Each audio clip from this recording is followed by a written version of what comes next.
Hey guys, what's up? We're doing a demo of the MXR custom shop compressor pedal. I've always loved compressor pedals. Just a bit of a disclaimer for me about this video.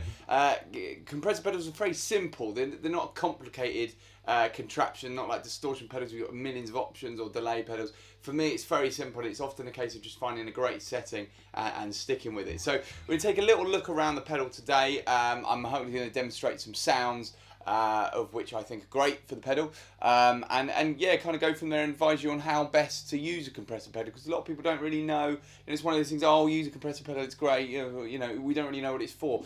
From a very basic point of view, a compressor pedal takes your highest frequencies and your lowest ones, and it kind of mashes them together. It's the most basic kind of non-sound engineer explanation I can give you. Okay, but what it results in for us guitarists most of the time is just a nice fat sound. Everything's, your top ends are nice and compressed, and your bottom ends are nice and compressed, and you've got this nice kind of fat sound. Nothing's too trebly, nothing's too bassy, and it kind of kicks through in the mix, and it's very subtle.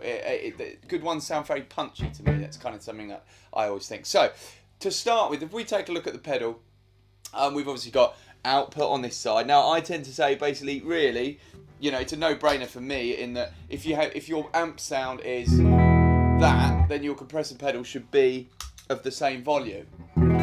If it's a lot quieter, then you're not going to get, it should be a subtle transition. And for me, it normally works at about 11 o'clock. So it's my amp sound, that's my compressor sound. Now I know at this stage it doesn't sound that different, but it's when we start attacking the strings a little bit more, you start to hear the difference come through. In terms of guitars, this is a Core TR2, I think it's a hollow body thing, just kind of stock humbucker pickups, and I'm going through a Fender Supersonic mic'd up, and then of course just this pedal, and that's it. So a kind of clean amp sound is what we're going for today. I'm not going to demonstrate anything lead guitar based, because I just find that's kind of a whole new thing, really. And personally, I don't like the sound of a compressor on a lead sound, unless it's kind of studio compressors, because they just, I don't know, they kill a lot of the character of a good distortion pedal or a good amp overdrive for me. So on a clean sound, it's fantastic, especially for the funkier stuff. So just start by bringing out some basic sounds. So if I just give you guys some chords, a few things that it might be useful on. You got a kind of chord part. Let's start with it off.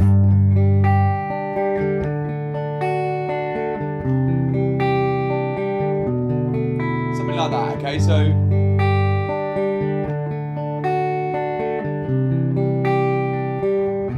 now I'll go in and out of using the pedal. I'm going to keep the settings as they are for the minute, okay. The sensitivity, as you can see, is kind of 1 o'clock, the output's 11 o'clock. I tend to find that's about optimum kind of sound, so I'll do a few bits.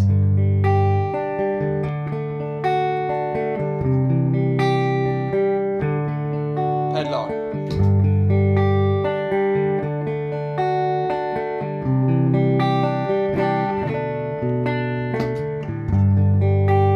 Difference, not much.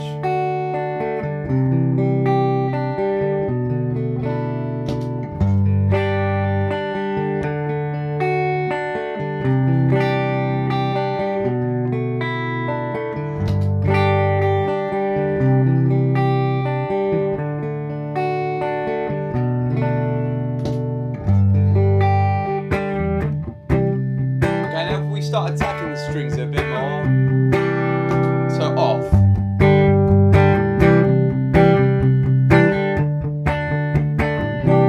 Compressor on.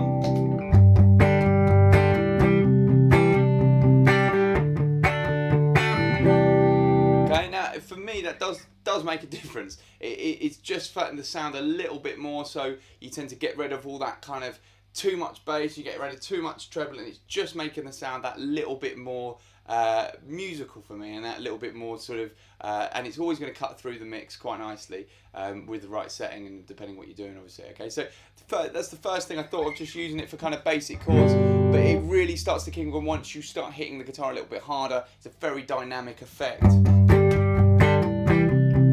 as opposed to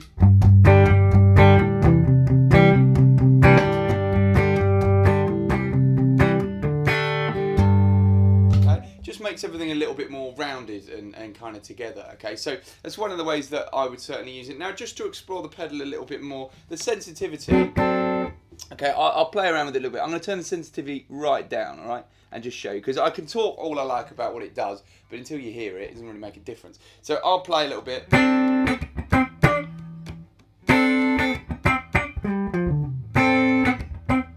Okay, so something like that. Now obviously you're going to lose your sound.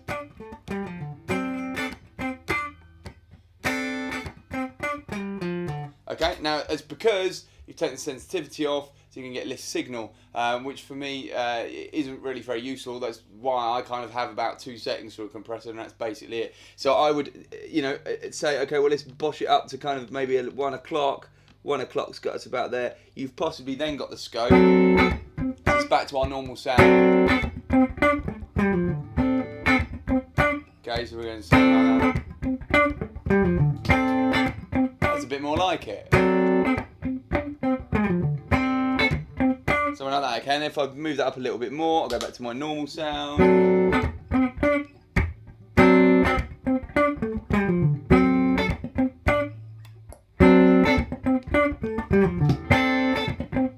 little bit punchier.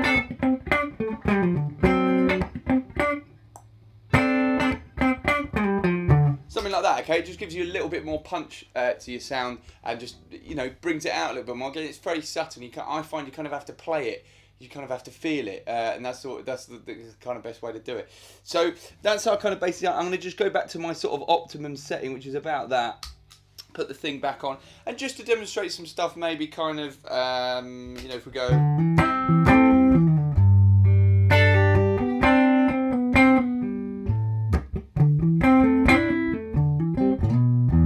Okay, a little kind of little wing excerpt there. Okay, and so I'll just play exactly the same thing. And just go on and off a couple of times, see if we can hear the difference. So that's on.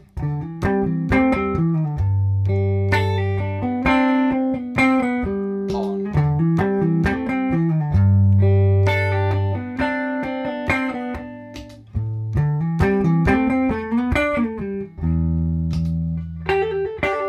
Oops.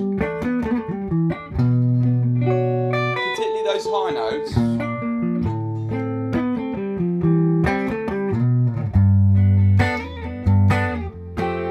Just brings out those kind of nice frequencies a little bit more with it off.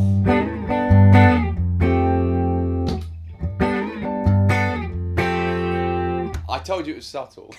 Alright, so it doesn't give a, but that's what a good compressor pedal should do. You shouldn't really even notice that it's on. It should just be something that you leave on and you go, oh, that's great. It really fattens up my sound. It just brings out those kind of certain punchy things. You can really hear it. As opposed to the sound is a little bit more kind of varied with the compressor. It just takes that signal and just compresses it, and you get that little bit more punch. But personally for me, and for this particular MXR pedal, I wouldn't really, you know, if we go right up, that's going to blow our ears off, I think. You can hear how fat that is. I mean, that's really... It's off. On. Oops. Okay, you can kind of start to hear how that sounds like the compressor pedal as well. I think the key to using the compressor is learning to be able to use it so it doesn't sound like you're using it, as ridiculous as that sounds. So that's definitely something to think about. So if I just bring it back up, I'd say that's about optimum position. And I'll just do a little bit more playing, and I think the key thing with these demos is to try and hear the exact same thing played with the pedal and with the pedal on, with the pedal off. All right, so we'll do some stuff that's a little bit more funky. So if I just start with a, oh, I don't know.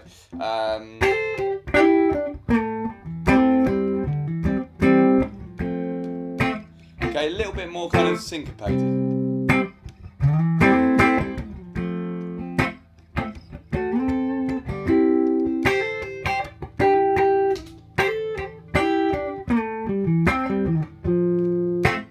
Okay, so that's the pedal on, and you get that.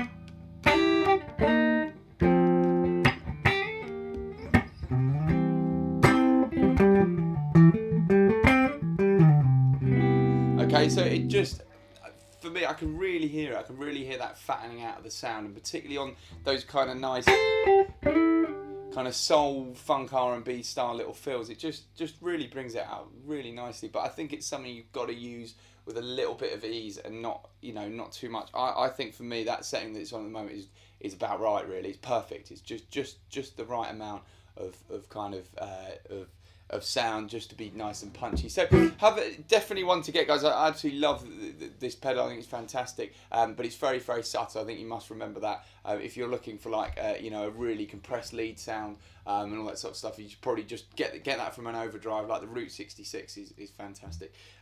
So yeah, try and use that as intended, and I hope that the video's been useful to explain some of the concepts. But it tends to be when you hit the guitar a little bit more, that's how it works dynamically. It's not so much something like, for stuff like finger picking or things like that, it's not going to work as well for that. It's going to work when you're hitting the guitar, you're muting with your left hand, and you kind of, nice funky sort of chunky rhythm part.